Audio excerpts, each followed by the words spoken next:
24-এর এই দিনে পালিত হয় রিমেম্বারিং আওয়ার হিরোজ কর্মসূচি। তাতে বাধা দেয় পুলিশ, গ্রেপ্তারও করা হয় অনেককে। সেই দিনের আরও গল্প জানাতে বরিশাল থেকে যোগ দিচ্ছেন কাউসার হোসেন রানা।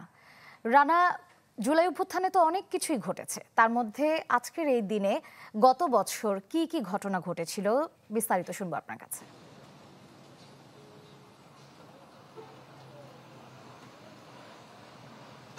হ্যাঁ শ্রেয়া, যেমনটি বলছিলেন যে রিমেম্বারিং আওয়ার হিরোজ, সেই দিনটিকে পালন করার জন্য সেদিনও কিন্তু বরিশাল বিশ্ববিদ্যালয়ের ছাত্র শিক্ষক সংহতি কর্মসূচি আহ্বান করা হয়েছিল, কিন্তু তখন সেই কর্মসূচিতে বাধা দিয়েছিল ওই সময় ছাত্রলীগ। এবং তারপরে বরিশাল বিশ্ববিদ্যালয়ের বেশ কয়েকজন শিক্ষক কিন্তু গ্রেপ্তারের শিকারও হয় এবং 12 জন শিক্ষার্থীকে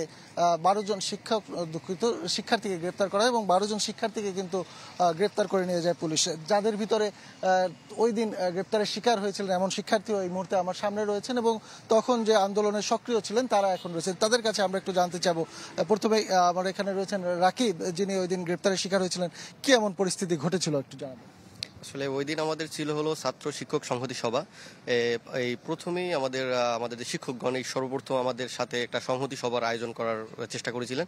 তো আমাদের এই সংহতি সভার উদ্দেশ্যে আমরা যখন ক্যাম্পাসে আসি, ক্যাম্পাস আসার পর দেখি যে আমাদের ক্যাম্পাস সম্পূর্ণ ছাত্রলীগের দখলে ছিল। তো আমরা যখন ক্যাম্পাসের সামনে থেকে ক্যাম্পাসে ঢুকতে যাই, কিন্তু আমাদের ঢুকতে বাধা দেয় এবং আমাদেরকে অকথ্য ভাষায় গালাগালি করে। এর কিছুক্ষণ পরেই দেখতে পাই যে পুলিশ আসার পরে সেই ছাত্রলীগের সহায়তায় ছাত্রলীগরা আমাদেরকে হাত ধরে নিয়ে পুলিশের হাতে তুলে দিচ্ছিল। আর এরকম করে করে আমাদের যারা মোটামুটি আন্দোলনের নেতৃত্বে যারা ছিল টোটালি 12 জনকে এভাবে করে অ্যারেস্ট করে নিয়ে যায় আমাদেরকে ওই দিন। আমরা একটু আরেকজনের সাথে কথা বলতে চাই, তারা তো ওই সময় নেতৃত্বের পর্যায়ে ছিল। আপনাদের কি পরিস্থিতি ছিল তখন? আসলে বেসিক্যালি বরিশাল বিশ্ববিদ্যালয় ইমানসিপেটেড হয় হচ্ছে 18 জুলাইতেই, এবং তারপরে বেসিক্যালি বিশ্ববিদ্যালয়ের ছাত্রলীগ সহ একেবারে পুলিশের যৌথ বাহিনীর কোনো কার্যক্রম অ্যাক্টিভিটিস ছিল না। যেটা হয়েছে সেটা হচ্ছে ওই যেই দিন গ্রেফতার হয় সেই দিন হচ্ছে ছাত্রলীগের এই যে নপুংসক বাহিনী, তারা হচ্ছে পুলিশি ছত্রছায়ায় ক্যাম্পাসে প্রবেশ করে এবং তাদের সংখ্যাটা বেসিক্যালি 16 থেকে 17 জনের বেশি না। তো ওই দিন হচ্ছে আমাদের পূর্ব ঘোষিত কর্মসূচি ছিল এবং হচ্ছে ওই দিন বৃষ্টি পড়তেছিল প্রচুর। তো বৃষ্টি পড়ার কারণে স্বভাবতই আমাদের নেতাকর্মীরা একটু ছিন্ন বিচ্ছিন্ন ছিল। এই সুযোগটাই ছাত্রলীগ নেয় এবং পুলিশের যে পেটোয়া বাহিনী, এই পেটোয়া বাহিনী নিয়ে হচ্ছে একসাথে আমাদের নেতাকর্মীদের উপর তারা আক্রমণ করার সুযোগ নেয়। আরো কয়েকজন রয়েছেন, আমরা একটু তাদের সাথেও জানতে চাই যে ওই সময়টিতে যখন অ্যারেস্ট করা হলো তারপরে তাদের কি অবস্থা হয়েছিল?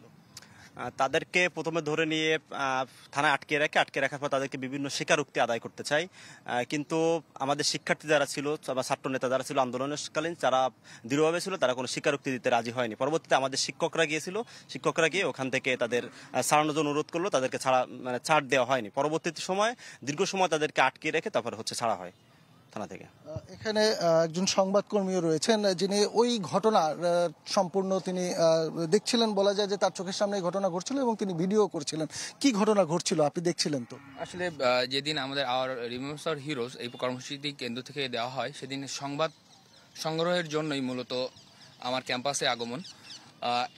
ঠিক এমনই একটি দিনে, বৃষ্টিস্নাত দিনে হঠাৎ করেই দেখি যে যখনই তারা এই আন্দোলন করতে চলে আসে তখনই তাদের পুলিশ সহ পেটোয়া বাহিনী সহ তারা হচ্ছে অ্যারেস্ট করে নিয়ে যায়। এখান থেকেই তাদের নিয়ে আমাদের ভোলা রোড থেকে নিয়ে তাদের মূলত থানায় নেওয়া হয়।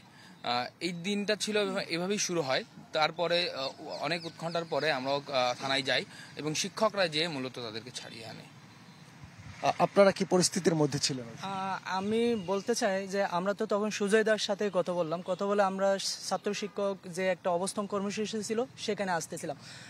আসার পথে আমাদের সামনে রাস্তা ক্রস করতেছি, সুজয়দারা তখন পুলিশের সাথে বার্গেনিং করতেছিল। তো এক পর্যায়ে ছাত্রলীগের প্রায় 10 থেকে 12 জন, আমরা 3 জন ছিলাম, আমি ছিলাম, আমার ফ্রেন্ড রাজু ছিল, আর 10 ব্যাচের ল ডিপ্টে সুদীপ্ত হালদার ছিল। আমাদের 3 জনকে একসাথে ঘেরাও করে। আমাকে ছাত্রলীগের একজন এসে হাতে ধরে যে